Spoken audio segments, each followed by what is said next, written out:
Well, welcome everyone. We are so pleased that you are here with us today. I am Jan Jeremias. Most of you know me, but just in case you're listening sometime in the future, um, a little bit about me. I've spent the last over 35 years involved in health in one way or another. And for the past 20, I've blended my clinical research roots with a love for holistic wellness to support both people and their pets in living longer, fuller lives. I find great joy in helping others see the whole picture of their well being physically, emotionally, and mentally, and then turning that into a simple, meaningful blueprint for health.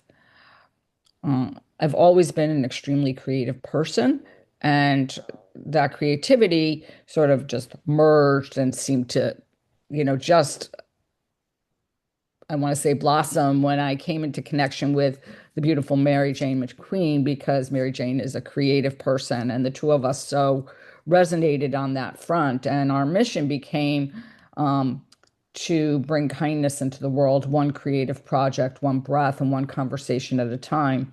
So a heartfelt thank you to Mary Jane and a big thank you to all of you for showing up because this community shines because of all of you. And so I will pass it to you, Mary Jane. Thank you, Jan, as always. Yes, as Jan was mentioning, I am Mary Jane, or MJ as I'm known in some circles, and I have my own creative studio, and I really enjoy, it is my joy to help heart-centered entrepreneurs step into their light, find their voice, and share their gifts in a way that really feels true and authentic to them. Um, it is my strong belief, and I believe Jan's as well, that when you're connected to who you really are, that's when the real magic happens. And as part of that, I am focused also on reconnecting people to their own creativity and realizing that kindness, empathy, and compassion starts within and radiates out. And so that's a joint message from Jan and for me. And I'm always honored to be with all of you. And Jan, of course, is a bright light in my little space of the world. And just so honored to be here. And I just love the way this community is expanding and growing in a way that just feels like an amazing piece of tapestry, as we like to refer back to vibrant threads of creativity, love, and light. So thank you for being part of Spirit Born Imaginings.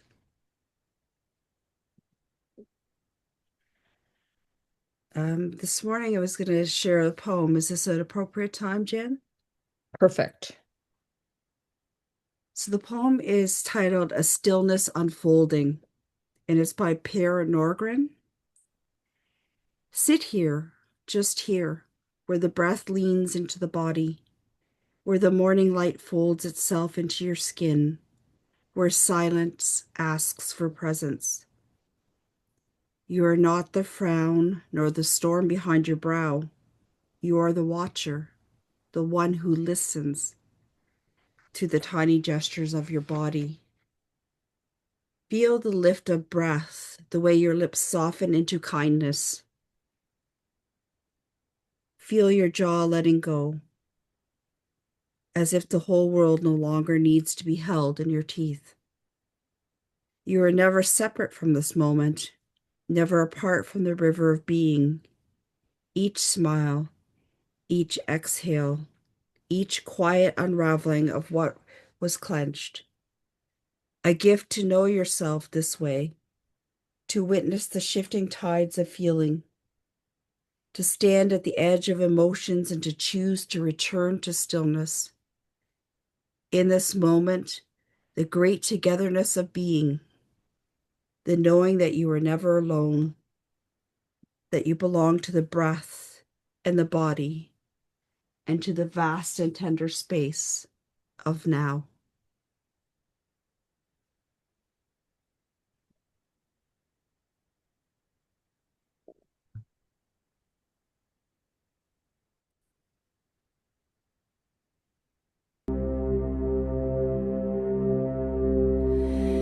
In the stillness, I am safe.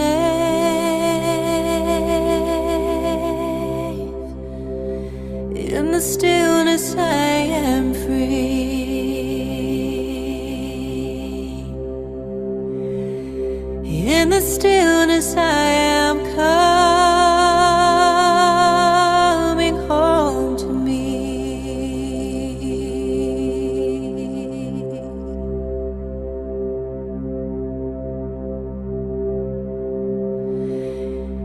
the stillness I am safe.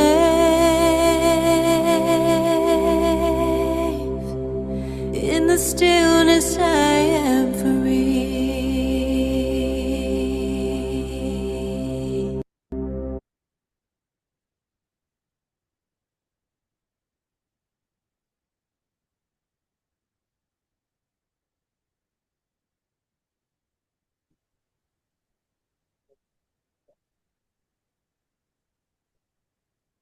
Thank you, Mary Jane, for sharing the poem and that clip of the song, which is so beautiful. And maybe we'll pop the full version of the song in the comment section, you know, to this event, so you all have it and can listen when you want. But hello, everybody, again, and welcome. Take a moment to arrive here fully. Feel the weight of your body where it meets, whatever you're sitting on. If you're standing, the floor, or sitting, notice the rise and fall of your breath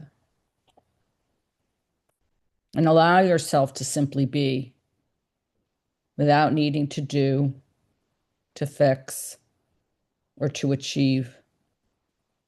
Today, we gather to explore the gentle path of stillness, a path that asks us not to force, not to push, and not to chase outcomes. In a world that prizes doing, achieving, and striving, it can feel unfamiliar or even uncomfortable to let go and simply allow. Yeah, as many of us here and renowned teachers and writers reflect, it is in the pause, in the conscious surrender of force, that clarity, ease, and flow naturally arise. Stillness is not a pause between actions. Stillness is the path itself. And when we follow it, we discover a shift from striving into flow, from tension into ease, from scattered doing into centered being. We will explore how not forcing, how letting go of unnecessary effort, attachment to outcomes, and inner conflict creates space for insight, alignment, and connection to the present moment. So, for these moments, give yourself permission to slow. Notice what is here. Observe your thoughts, your sensations, your heartbeat, your reactions, without judgment, without expectation. Let stillness guide you. Let it show you where effort is wise and where effort can be released. Allow clarity, presence, and ease to rise naturally. Notice the difference between mindful effort and unnecessary striving. Know that flow is not something to chase. It emerges when we simply follow the quiet guidance within. So take another deep breath, let it settle. And as we move together through this conversation, let the gentle presence of stillness and the wisdom of non-forcing lead the way. Welcome. You are exactly where you need to be.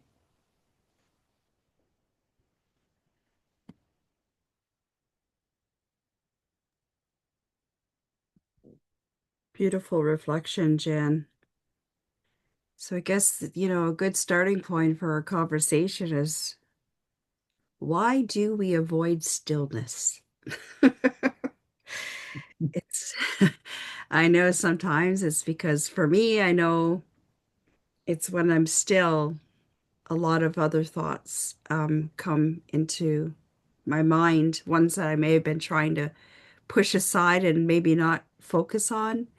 So it's sometimes stillness, it is a blessing for sure. I love the stillness of being and walking or being in nature, or just being in presence and meditation, whatever it is. But sometimes those thoughts, they come.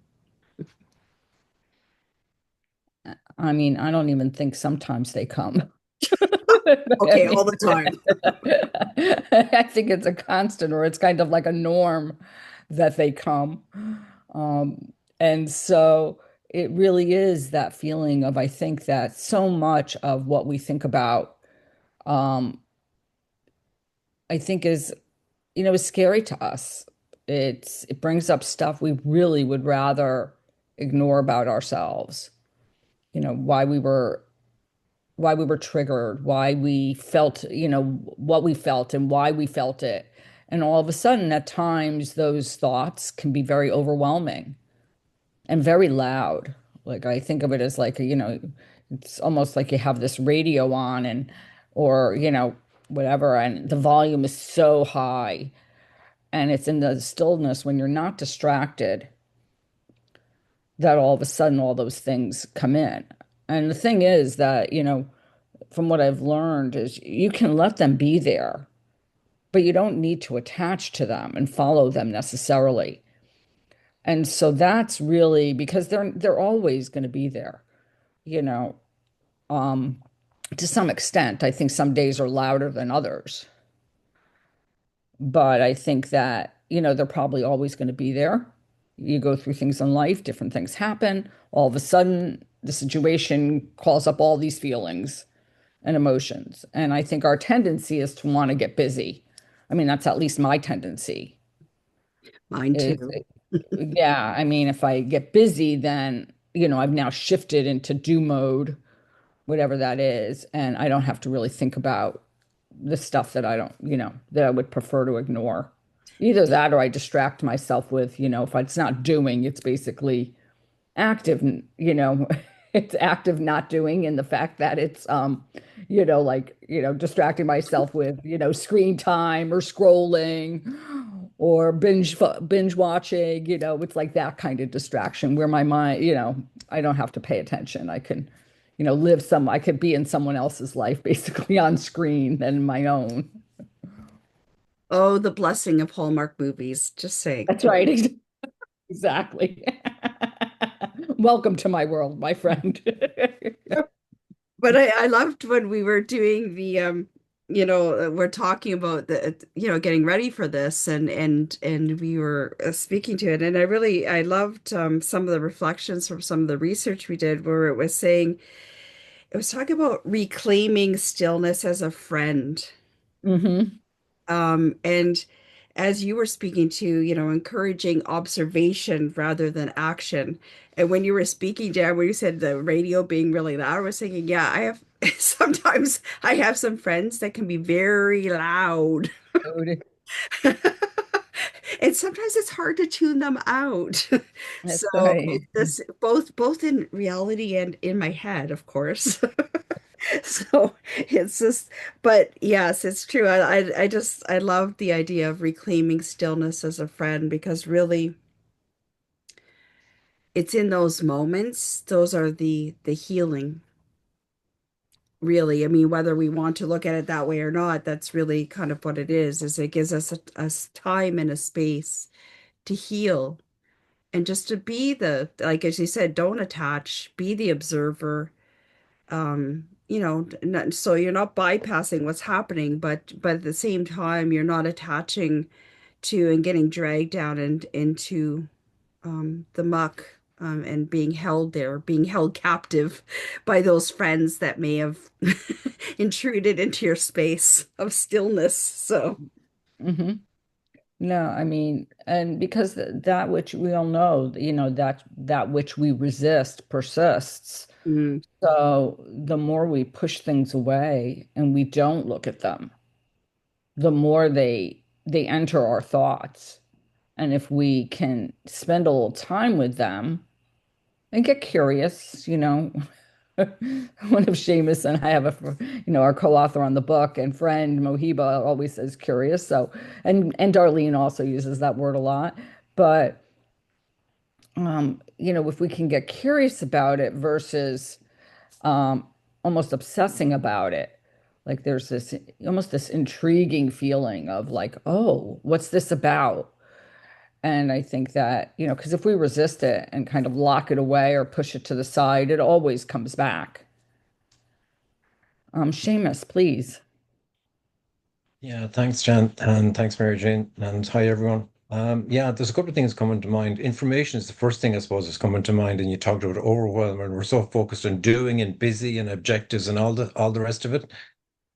So I think that's a really powerful force in the external world, if you want to describe it like that. We have so much to do, And we're so overwhelmed with external information about processing the spreadsheet and the business plan and, everything else that's going on with family and events and the busyness of everything out there, inverted commas. And I think it's the noise that becomes noise and it's overwhelm and it blocks our ability to be able to actually process the information coming from within. And Susan David again talks about this, about every emotion and thought, and particularly emotions. They're there for a reason, and it's really, really valuable inside out information that because we're so busy and distracted, you mentioned that word distraction with the outside doing, that this information, this really kind of foundational information gets lost and deprioritized. And I think that's what stillness brings, is the ability to be able to actually switch off the external noise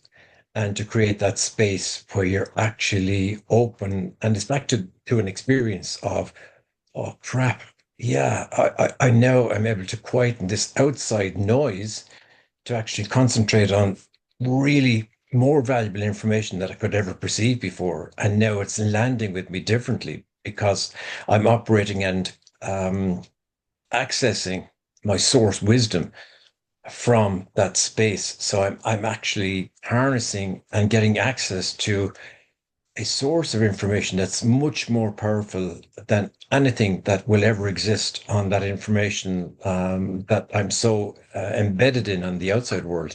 So kind of that's kind of what's coming to mind around this topic is that it takes discipline, I think, and again, we talked about this earlier on the week, John. It takes discipline, I think, to create the space to experience what it feels like and the benefits that emerge when you deliberately and intentionally make a choice to whatever mechanism you use to actually reconnect or access effortlessly source wisdom. And it feels like a waste of time in a world that's so conditioned to being busy and forcing and doing and meeting objectives and plans and all the rest.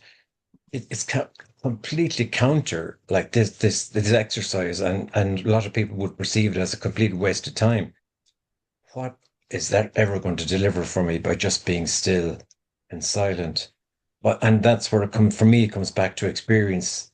You can talk about it, but it's not until you experience it, actually commit to that practice, experience even a blink of an eye of there was something there, and that brings you back to actually be silent for longer, connect in a more kind of deep way, to connect in a way that it begins to dawn on you.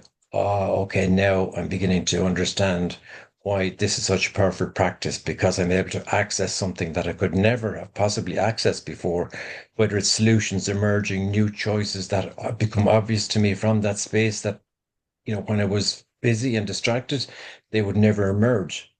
But now, like that, and that's what brings you back, I think, to this practice and brings you back to experiencing the power of this practice is a commitment to the practice, and then through experiencing the benefits, a recommitment and a reinforcement of, I get it. I can see now why simply being still, and it's not very simple at all, um, is a major feature of being a human being that we've kind of lost connection with, I think, through the business. So yeah, that's kind of what was coming to mind, Jan, and everyone. Thank you, Seamus. Wonderful. One of the things that I thought about when you were speaking was this whole idea of, like discipline, because I think that it does take a certain amount of commitment or discipline, because there are days that it is so freaking hard to basically be still and sit with yourself. And I think unless we do have that experience, because there are going to be days that it's just like, I mean, for me personally, I can say it almost feels like torture. Like you're sitting there and your mind is running amok, and you know that you have to, there are certain things drawing your attention and certain things that you have to do. And you're being pulled in that direction because part of you knows that if you get it done, it'll make you feel better.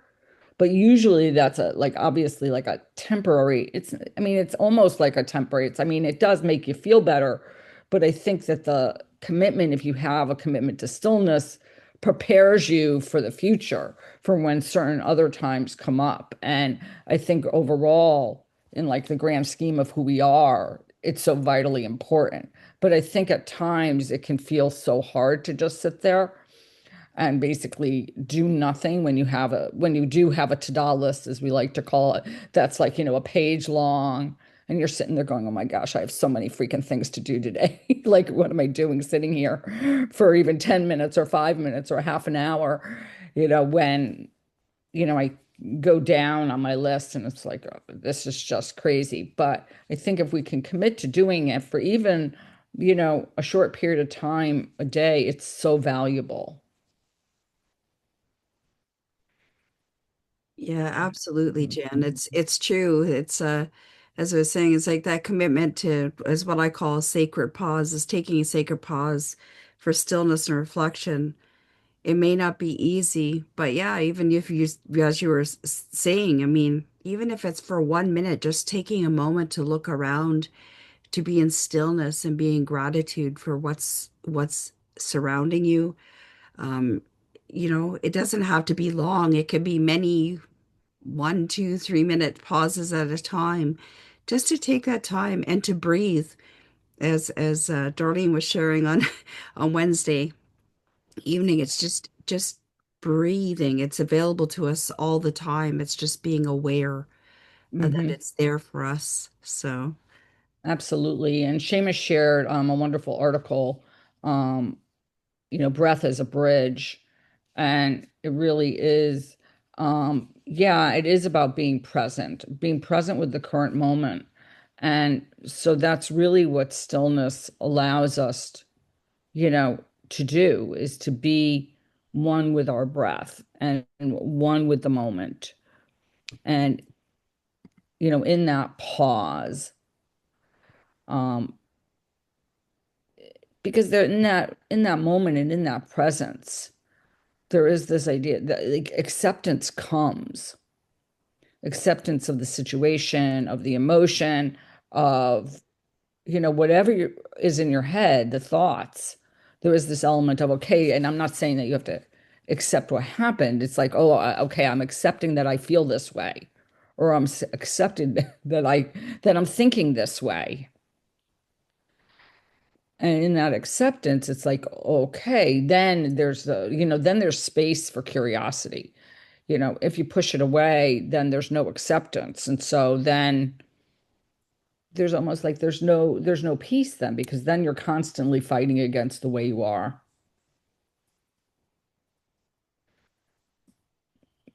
Mary Jane, did you want to add anything else, or should we have Zara join? we could go. I put what I was going to say in the chat. So just basically acceptance can with acceptance can come grace and ease, giving us ourselves that grace and ease, and not beating ourselves up for when we're in stillness and not feeling particularly still. Yeah, so beautifully said. I mean, there's room for compassion, self-compassion. Hmm. And if we have self-compassion, then yeah, I had this conversation the other day on Wednesday with a small group that I'm in. And it was kind of interesting because one of the women was saying that, you know, whether she's compassionate or not to herself has nothing to do whether she's compassionate with others. And on one level, that's true, but part of me really believes that your compassion, if you have self-compassion, it only enhances your ability to be compassionate to others.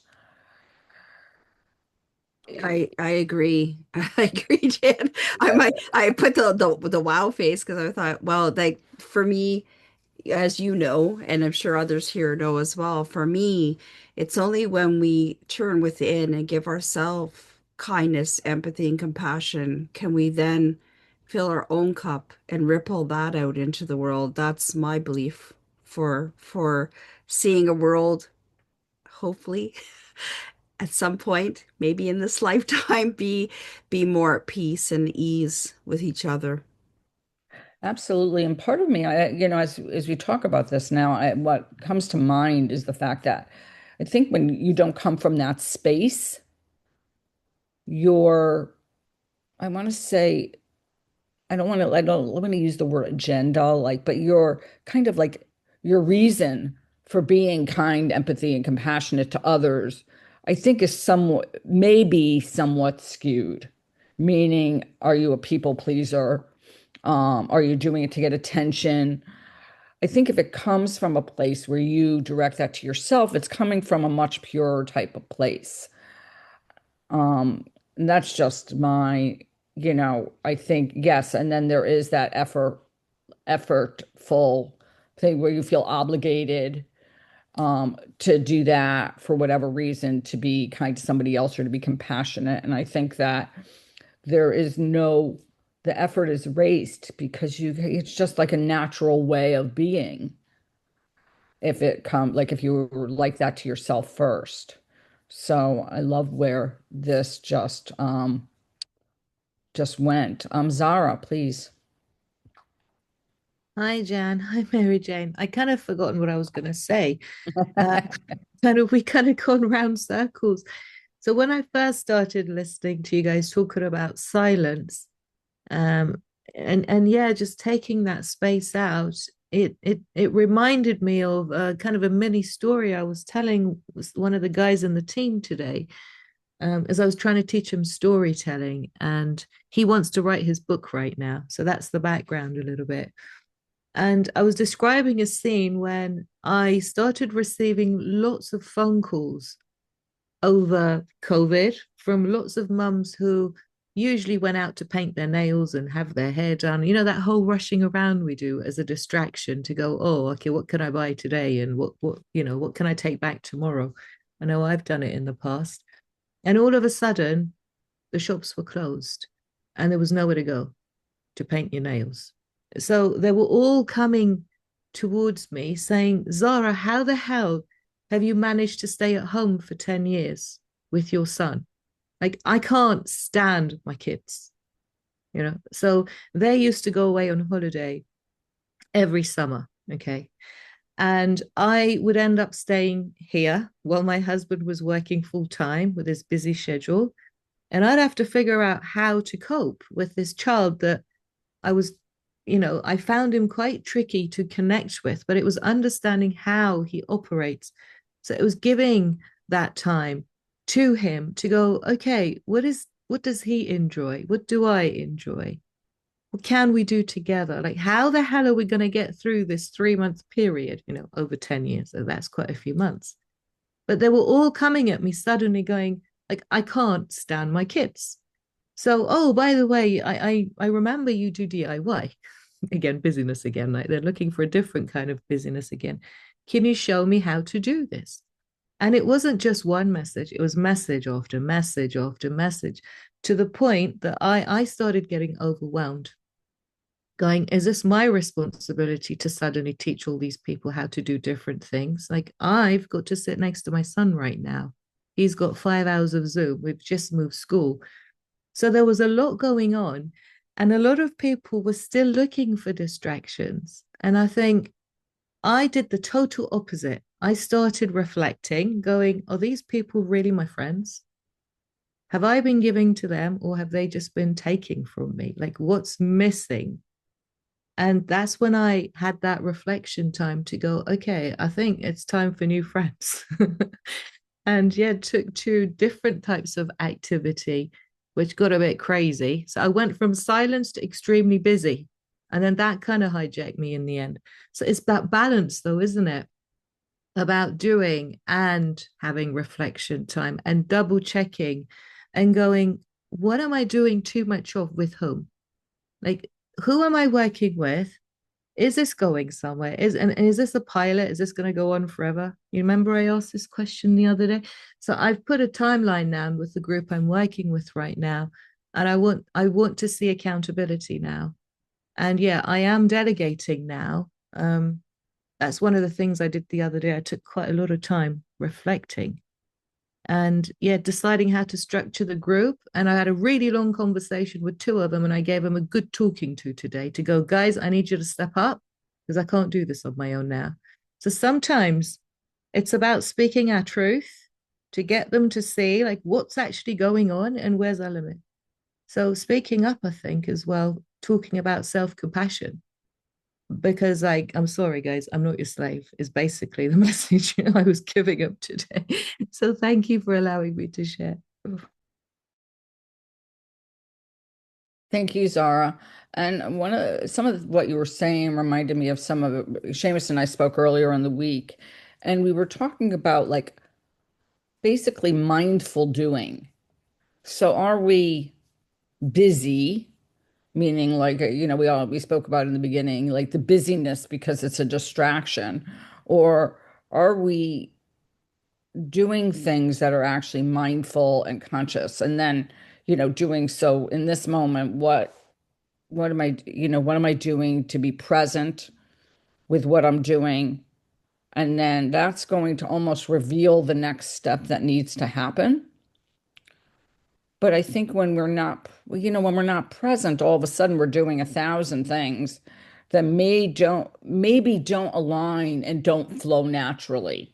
And so all of a sudden it becomes labored, it becomes a burden. It doesn't work. We get frustrated. But if we can get to a place where it's like, okay, what's the mindful next step? Because I think the other thing is, we're a very goal-oriented society, and we all know about like we have to choose our goals, and New Year's is coming, so we have to have a goal and everything. And I think sometimes looking at those goals can seem very overwhelming. But if we break it down into, okay, in this moment, what's the next best step? What's the next thing I need to do? What's the most vital, the most important at this moment? And that's going to reveal to me what I need to do next in itself. Jen, I love that you said that. So I'm at a fork in the road now that after that talking I've given to them and they understand the situation, that if I don't see them stepping up, then it's potentially a different pilot scheme with, you know, maybe women now, because apparently women do it naturally. Jan, did you know Hmm. that? Women do it naturally. Men, sorry, I don't mean to be rude here, but it's all to do with the model of the brain. And like women have five thoughts and men tend to have one. And sometimes we see the consequence of like another four thoughts that isn't totally obvious to the men. And they might mean the best, but unless we point every single thing out, which for me, it's been about 35 things in this instance, they don't always see the issues. And so sometimes it's almost like we allow ourselves to be taken for granted and then we blame them.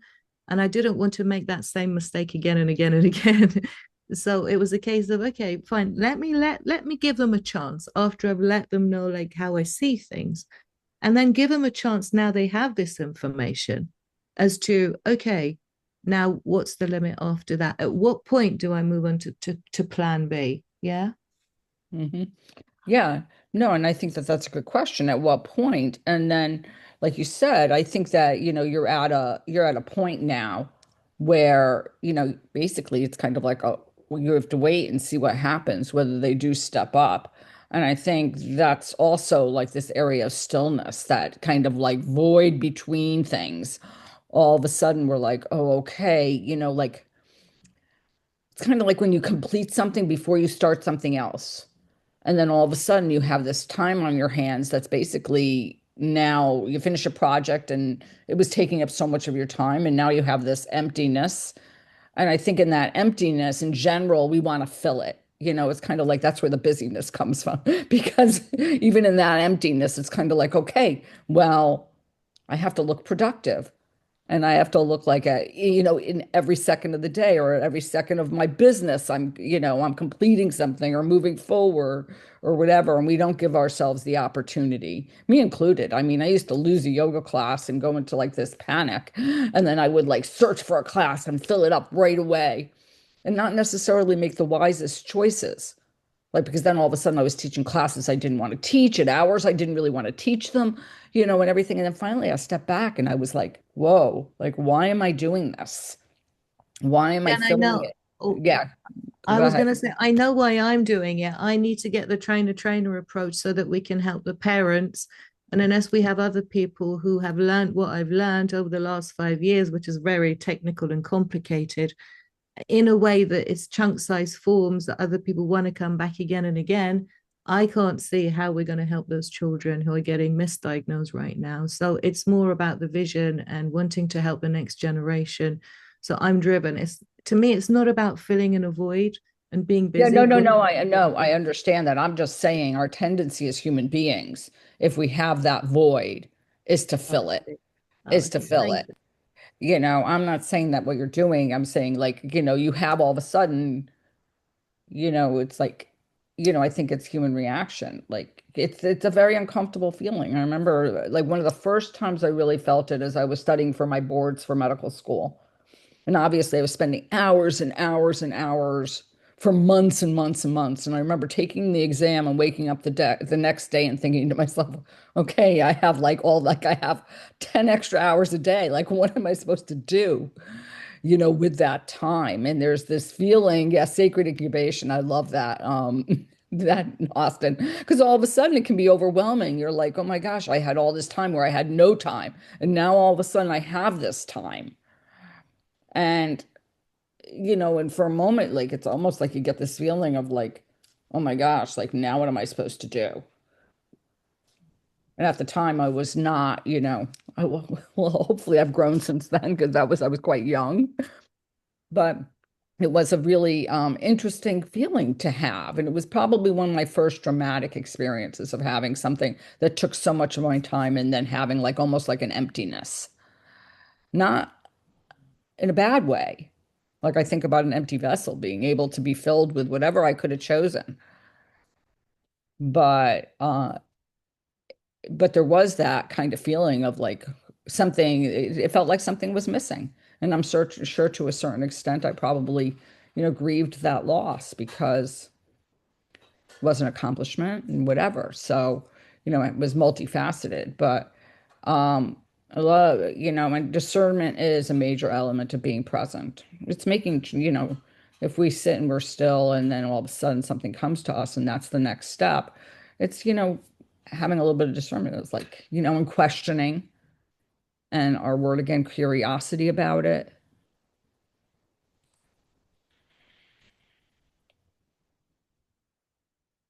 Just as you're speaking, Jan, as well, like the whole idea of like operating from your inner knowing, like Otto Scharmer talks about this in Theory U, at the bottom of the U, like that's the place of ultimate power, where you're so aligned, through a practice maybe like we're talking about today, that you operate with a sense of kind of inner confidence that emerges through the connection to your wisdom, if you want to put it in those terms.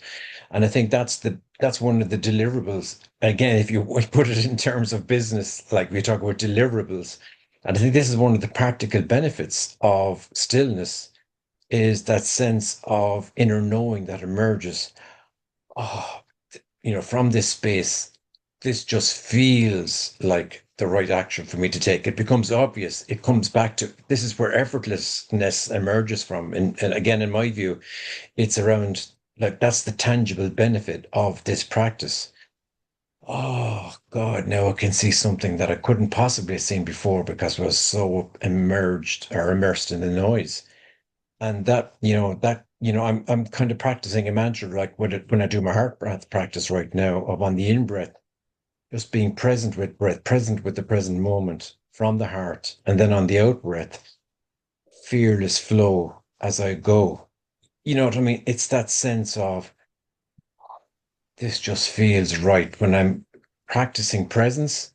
I'm practicing my own discernment and inner judgment in a very effortless way. There's no effort required, which is easier said than done. That's when the magic happens. That's when I can show up without fear for myself as I go in every future moment to moment. And I think that's really a powerful experience. I'm experiencing that myself at the moment in terms of, measuring that in simple ways in the HRV as I have clipped to my ear. So again, it's that fine balance and blend between, yes, I'm effortful in actually, practicing this to see what the benefits are, but at the same time, I'm trying to be effortless in how I do that practice. So again, this is back to the balance you talked about, Zara, as well, about finding the blend that just feels right from your inner knowing from that space.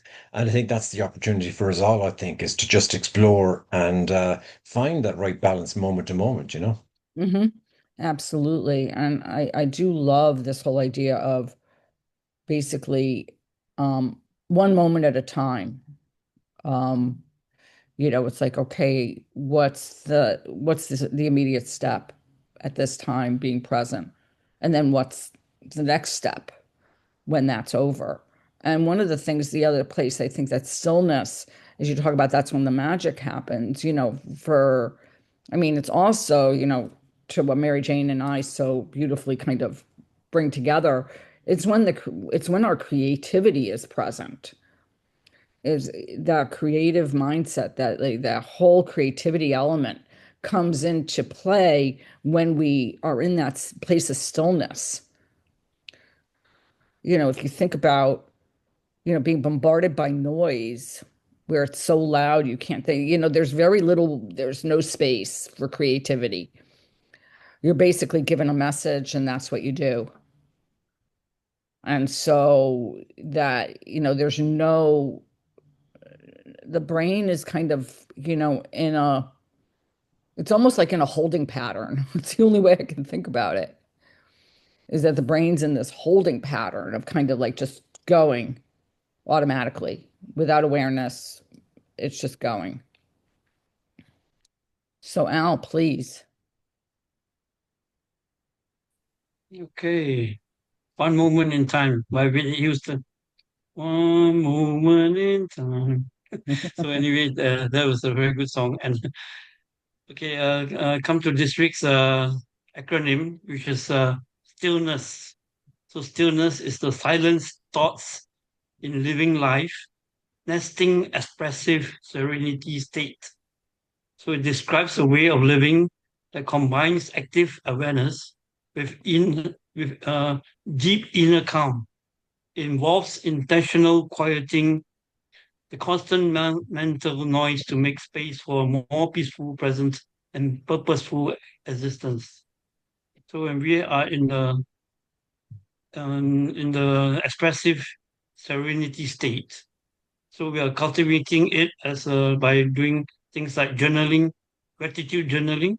Each day we write two or three things that we're grateful for, and this will help practice our focus during the stillness time of what we are missing and to achieve the abundance that we're looking forward. And also embracing the not knowing what's happening. Like what Jen was saying earlier, what's in between the temples of our left and right, which is the brain, which is so powerful. And practicing the self-compassion.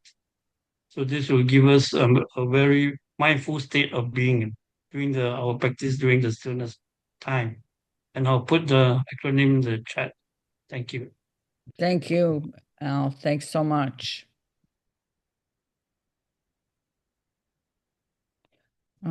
Zara. Thank you. I was going to say, yeah, I love what Al said, and I love how you, Seamus and Jan, reflected back and kind of did a summary of things. I think it gets to the point where we question, like, if you feel like you have a responsibility, it's quite tricky to go, okay, I'll just chill now and I'll just take care of me right now. And at what point, would that chilling almost feel selfish? And I think I'm kind of there. I'm thinking like that yes, it's great to have that time and go, okay, I've spent time on my own to figure out how I'm feeling, what I feel I like to do or need to do, reflect back on what I'm doing, just doing that self check. And so sometimes it just feels easier to just go, do you know what? I tried my bit, right? I've tried my best to get through to those people or whoever. And, do I now just leave it and just go, okay, like I've carried out my responsibility and let them carry on and making it, I don't want to say a mess, but what happens to those children? You know, what happens to those children? Who's going to take care of them? And if I did make that effort, if I did make that change, and I've now given up 2 days, 3 days, 4 days before because I decided now I need this rest, how far behind am I now on helping those children? What opportunity did I miss? And it's all that combined together. And I'm forever going, okay, how can I do this slightly differently? So I'm constantly adapting and I'm constantly trying. Like, even if I can help one person a day, but I believe there's a ripple effect, but it's that balance with our personal life. And also that drive when you feel so passionate about what you do. I think sometimes we can almost be our biggest enemy when we feel that passionate and driven about what we want to do and how we can see that making a difference. Thank you for allowing me to share. Um, yeah, Zara, I think such valid points. I think if you are passionate about what you do, no matter what it is, sometimes it's very hard to like step back, especially if you really believe, as we all do, let's say that something is going to help someone or make a positive change in them. I get it when I make a recommendation to somebody and I know what I'm recommending will help them feel better. And then for whatever reason, they choose not to do it. And I constantly, whether it be for themselves or for their kids or for their pets or whatever, and I constantly have to step back and say, but this is not my life. Like, this is their choice. But it is very challenging at times because because as human beings, we don't like to see anyone suffer. And so all of a sudden, you're kind of in a position where you know your recommendations would greatly enhance someone's life. It would make such changes. And to step back and like basically they don't follow any one of your instructions or they don't do what you recommended. And you're like sitting there because they're going to come back next month and say, oh my gosh, for me, it's like I'm still in pain or I'm still having these issues. And and then what do you do? You can go through it again, or do you just step back? And sometimes people close to you are the worst. I mean, I'm always reminded of, the quote, you can't preach in your own home. You can't preach in your own backyard. Yeah. Absolutely. Yeah. I have that big time where I'm like sitting there. I'm like, my family are the last to listen to me. I didn't mean to laugh at that, Jan. I'm just laughing, going, yes, I know this feeling well. Um, Yeah. I wasn't laughing at you, I was laughing with you. I'm, sounds familiar. Yeah, yeah, there's such beautiful reflections today. It just I like what Seamus put in there that stillness provides the anchor for passionate action. It's true. It's just invite everyone to just to consider this is just a reflection on my part because that's something I'm still learning. Um, is that sometimes we need that stillness to step back, to allow that time for things to flow. And that flow really is about letting go of control, realizing that everything as it's meant to be is already here. And we have it all within us. All the answers are within us. So it's just releasing that control, letting it go, and realizing that the flow will take things as it's meant to go. And we can't strive, we can't push, we can't control every action of everybody around us, but really just sitting in that stillness, allowing that grace and ease for us to reflect and maybe make the next steps forward, but just releasing that control, letting go.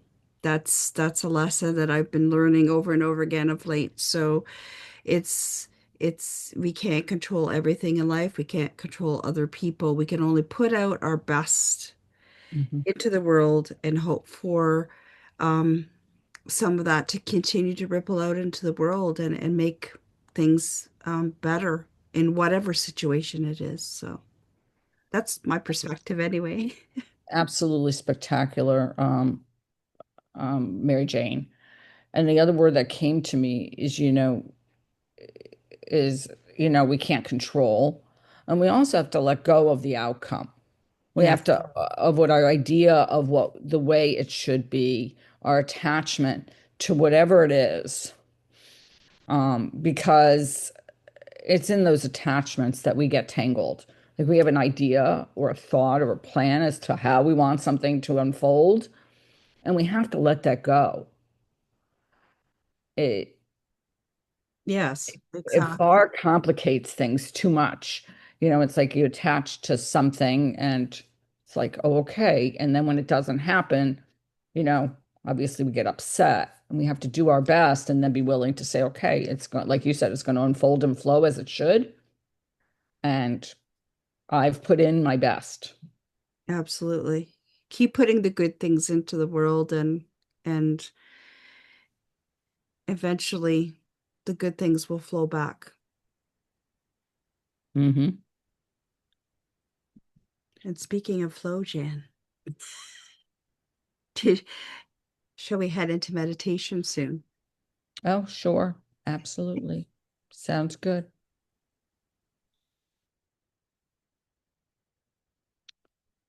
So let's begin our meditation by settling into a position that feels comfortable. Let your body be supported. Let your feet rest gently. Your hands rest softly wherever they naturally fall.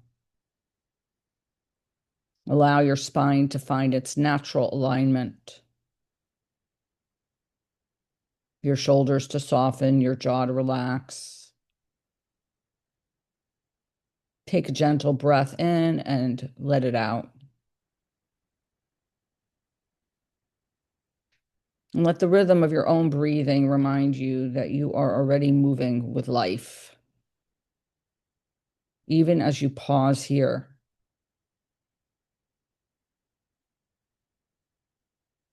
there is still movement.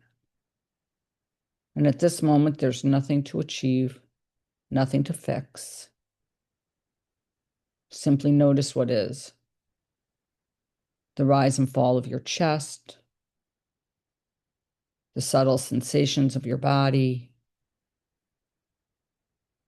the quiet presence of your own awareness.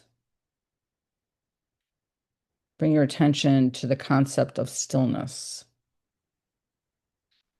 Stillness is not emptiness, nor is it inaction. It's a path, a guide, a gentle teacher that shows us where effort is needed and where we can release it. Notice how your mind may want to push, to plan, to achieve, and let it be. Without judgment, simply observe. Recognize that these impulses are natural, and yet they are not required in this moment. Imagine stillness as a gentle river. It does not force, it does not strain, it does not push against the banks. It flows effortlessly, naturally, carrying life along its course. And just like the river, your presence here is enough. You are enough. Allow the flow of your breath to connect you to that ease. Each inhale nourishes. Each exhale releases tension, effort, and striving. Notice areas of your body, your mind, or your life where you have been pushing, forcing, or holding too tightly. Bring a sense of curiosity to these spaces. Without trying to fix anything, allow stillness to enter. Let it soften, untangle, and create space.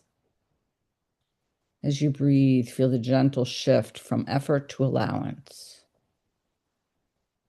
from tension to ease, from doing to being. Bring your awareness to the balance between action and surrender. There is a natural rhythm to life, moments for mindful effort, moments for rest, moments for flow. See if you can sense the difference between necessary action, aligned, present, intentional, and unnecessary striving, pushing, controlling, forcing. Let stillness guide you in discerning this balance. Allow yourself here to rest in the simplicity of presence. Feel the body, feel the breath, feel the awareness itself. Notice how flow arises naturally when we stop chasing.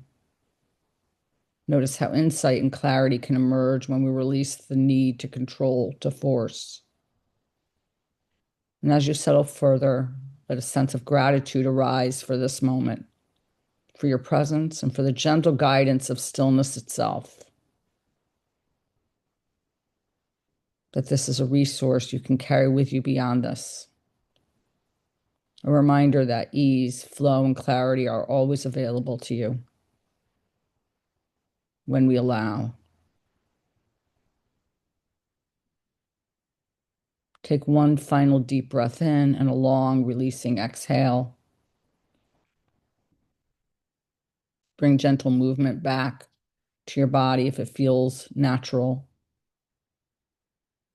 And when you're ready, feel free to open your eyes or lift your gaze, carrying the calm, centered presence of stillness into the rest of your day.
Seem to be frozen.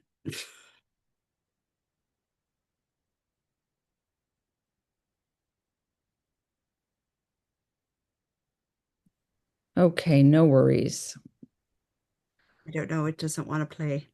Okay, we had another song we were going to play. Maybe we will pop that in the chat, in the comment section. So thank you everyone for joining us today. Please take a moment to connect with Mary Jane and I and everyone else here at this event today. Mary Jane and I have our LinkedIn Facebook group called Spirit Born Imaginings, which is a heartfelt community whose mission is to embrace self-care, self-kindness, and self-love in a nurturing environment. So please join the group for inspiration, guidance, and announcements. All these events, our member highlights, and other surprises are on our Spirit Born Imaginings YouTube channel. So feel free to subscribe, like, share if that resonates with you. Our final workshop for 2025 is December 7th at 2 p.m. It's a Sunday. We would love to have you, so look for announcements on that. We've started, posting about that. In addition, we are doing a four-part series with Darlene. The first session was this past Wednesday, but we have three more to go, and you'll get the recordings of all four. And so this week is actually my week. It's about awareness of the body. So we'd love to see you there. You can join or just watch the recording and get the materials. It's at 7 p.m. Eastern Standard Time. So we would love to see you. Trying to think of have a wonderful weekend and a wonderful week ahead. Um, and, God bless and much love. Yes, have a beautiful weekend, everyone. Thank you for being here. Thanks, guys. Have a good one.